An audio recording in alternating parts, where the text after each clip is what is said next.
اعوذ باللہ من الشیطان الرجیم بسم اللہ الرحمن الرحیم۔ آپ صلی اللہ علیہ وآلہ وسلم کی شان اقدس میں سورہ قلم میں ایک آیت نازل ہوئی جس میں اللہ بادشاہ جی ارشاد فرماتے ہیں کہ وَإِنَّكَ لَعَلَىٰ خُلُقٍ عَظِيمٍ، کہ بے شک آپ خلق عظیم پر ہیں، ایک بہترین اخلاق حمیدہ کے مالک ہیں۔ حضور صلی اللہ علیہ وآلہ وسلم کے اخلاق کے متعلق اگر بات کی جائے تو مجھے ایک حدیث مبارکہ کا مفہوم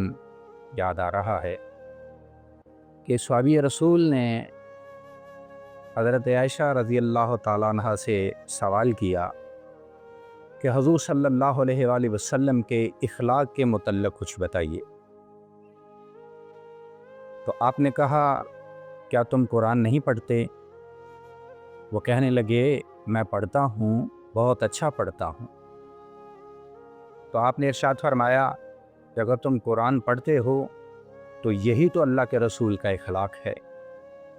یہ سارے کا سارا قرآن مجید حضور صلی اللہ علیہ وآلہ وسلم کا اخلاق حسنہ ہی تو ہے۔ کتنی خوبصورت بات ہے کہ میں اگر اس پوائنٹ آف ویو سے اگر بات کروں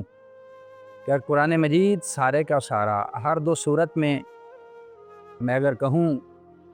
کہ وہی نازل ہوتی رہی، اللہ اپنے حبیب کو دیکھتا رہا کہ میرا حبیب کیا کر رہا ہے۔ جو اللہ کا حبیب کرتا، اللہ اپنے محبوب کی ان عادات کے ذریعے سے، ان کے حوالے سے ان کو مخاطب کر کے قرآن مجید کی آیات بناتا رہا۔ کبھی طٰہٰ کہتا رہا، کبھی یاسین کہتا رہا، کبھی مزمل کہتا رہا، کہ پہلے حضور صلی اللہ علیہ وآلہ وسلم نے انداز اپنائے تو پھر اللہ بادشاہ جی نے ان انداز سے آپ صلی اللہ علیہ وآلہ وسلم کو مخاطب کیا۔ زندگی بری پڑی ہے حضور ختمی مرتبہ علیہ تحیت کی آپ کے اخلاق حمیدہ سے، لیکن میں ایک چھوٹی سی مثال لکھ دیتا ہوں۔ حضرت عباس رضی اللہ تعالیٰ عنہ جو حضور صلی اللہ علیہ وآلہ وسلم کے چچا تھے، کفار نے آپ کے متعلق کچھ برا بلا کہا آپ کو، آپ نہایت افسردہ حالت میں حضور صلی اللہ علیہ وآلہ وسلم کے پاس تشریف لائے، تو گویا ان منکرین کی، ان کافرین کی باتوں سے آپ کو تکلیف ہوئی۔ جب آپ نے اپنے چچا کو افسردہ دیکھا تو آپ فوری طور پر اٹھ کر ممبر پر گئے اور تمام بیٹھے ہوئے اصحاب کو مخاطب کر کے پوچھا میں کون ہوں؟ سب نے کہا آپ اللہ کے رسول ہیں۔ بے شک آپ اللہ کے رسول تھے، بے شک ایسا ہی ہے، اصحاب نے ٹھیک کہا، لیکن حضور صلی اللہ علیہ وآلہ وسلم نے اتنے خوبصورت انداز سے وہاں یہ بات کی کیونکہ تکلیف آپ کے چچا کو ہوئی تھی۔ بیسکلی چاہیے تو یہ تھا کہ اگر چچا کو برا بلا کہا گیا ہے تو آپ بھی جنہوں نے چچا کو برا بلا کہا آپ ہی اٹھ کے انہیں برا بلا کہتے، لیکن چونکہ حکم قرآن تھا کہ جادلہم باللتی ہے احسن، ان کے ساتھ جھگڑا بھی کرنا ہو اگر تو وہ بھی نہایت احسن طریقے کے ساتھ کی۔ حضور صلی اللہ علیہ وآلہ وسلم نے جو تضحیک یا توہین حضرت عباس رضی اللہ تعالیٰ عنہ کی گئی، اتنے خوبصورت انداز سے اس کا جواب دیا کہ آپ نے اصحاب سے پوچھا میں کون ہوں؟ سب نے کہا آپ اللہ کے رسول ہیں۔ آپ صلی اللہ علیہ وآلہ وسلم نے یہ نہیں کہا کہ تم لوگوں نے سچ کہا، بلکہ اصحاب نے جب کہا کہ آپ اللہ کے رسول ہیں تو حضور صلی اللہ علیہ وآلہ وسلم نے اپنا تعارف کروانا شروع کیا۔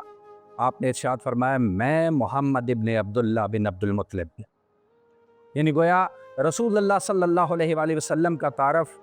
بے شک ایک بہت بڑا تعارف تھا، لیکن چونکہ تکلیف آپ کے چچا کو پہنچی تھی، میں سمجھتا ہوں کہ آپ کے چچا کو جو برا بھلا کہا گیا، اگر اللہ کا رسول کھڑا ہو کر اگر اس نے اپنا تعارف اس بنیاد پر کروایا ہے کہ میں محمد ابن عبداللہ بن عبد المطلب ہوں، تو گویا حضور صلی اللہ علیہ وآلہ وسلم بتانا چاہ رہے تھے او ہمارے آبا و اجداد کو، او میرے حسب کو، او میرے نسب کو برا کہنے والوں سنو،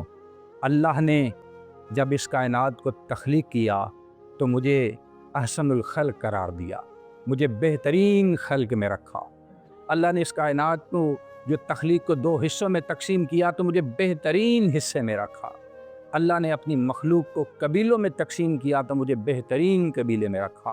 اللہ نے ان قبیلوں کو خاندانوں میں تقسیم کیا تو مجھے بہترین خاندان میں رکھا، بہترین ذات اور بہترین حسب والا۔ اور پھر ایک جگہ حضور صلی اللہ علیہ وآلہ وسلم نے ارشاد فرمایا کہ میرا حسب اور میرا نسب میرا فخر ہے۔ اللہ کا رسول جب یہ بات کرتا ہے کہ میرا حسب اور میرا نسب میرا فخر ہے تو یاد رکھنا یہ اس سے بڑی فضیلت اور اس سے بڑا اخلاق حسنہ اور کوئی نہیں کہ آپ صلی اللہ علیہ وآلہ وسلم اپنے دشمنوں کی کہی ہوئی بری باتوں کے جواب میں ایک بڑا خوبصورت انداز سے جواب دیتے ہیں، آؤ میرے حسب جیسا حسب تو دکھاؤ، آؤ میرے نسب جیسا نسب تو دکھاؤ۔ یہ سب سے بڑی فضیلت تھی، یہ سب سے بڑا اخلاق تھا کہ اگر کوئی آپ کو برا بھلا کہتا تو آپ اپنے حسب اور نسب کے ذریعے سے اپنی فضیلت کو بیان کرتے۔